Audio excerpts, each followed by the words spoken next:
হযরতে উবাদা ইবনে সামিত রাদিয়াল্লাহু তাআলা আনহু থেকে বর্ণিত, তিনি বলেন রাসূলুল্লাহ সাল্লাল্লাহু আলাইহি সাল্লাম ইরশাদ করেছেন, যে ব্যক্তি রাতে ঘুম থেকে জাগ্রত হয়ে বলবে লা ইলাহা ইল্লাল্লাহু ওয়াহদাহু লা শারীকা লাহু লাহুল মুলকু ওয়া লাহুল হামদু ওয়া হুয়া আলা কুল্লি শাইইন কাদির, আলহামদুলিল্লাহ ওয়া সুবহানাল্লাহ ওয়া লা ইলাহা ইল্লাল্লাহ ওয়াল্লাহু আকবার ওয়া লা হাওলা ওয়া লা কুওয়াতা ইল্লা বিল্লাহ।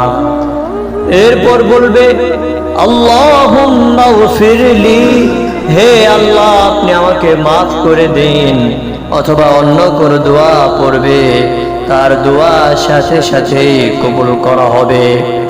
অতঃপর ওই ব্যক্তি যদি উত্তম রূপে ওযু করে এবং নামাজ আদায় করে, তার নামাজও কবুল করা হবে।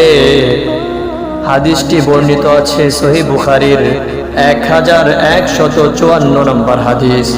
মুহতারাম হাজির, উক্ত হাদিস থেকে নিশ্চিতভাবে দোয়া কবুল এবং নিশ্চিত নামাজ কবুল হওয়ার অতি মূল্যবান একটি আমলের কথা আমরা জানতে পারলাম, যে ঘুম থেকে জাগেই বান্দার পাপ মুক্ত হওয়ার কত চমৎকার একটি আমল। প্রথম আমলটির জন্য তো ওযুর দরকার নেই, বরং লা ইলাহা ইল্লাল্লাহু ওয়াহদাহু লা শারীকা লাহু লাহুল মুলকু ওয়া লাহুল হামদু ওয়া হুয়া আলা কুল্লি শাইইন কাদির, আলহামদুলিল্লাহ ওয়া সুবহানাল্লাহ ওয়া লা ইলাহা ইল্লাল্লাহু ওয়াল্লাহু আকবার ওয়া লা হাওলা ওয়া লা কুওয়াতা ইল্লা বিল্লাহ। উক্ত দোয়াটি পড়া, অতঃপর আল্লাহ পাক রব্বুল আলামিনের কাছে পাপ মুক্তির জন্য দোয়া করা বা অন্য যে কোনো দোয়া করা।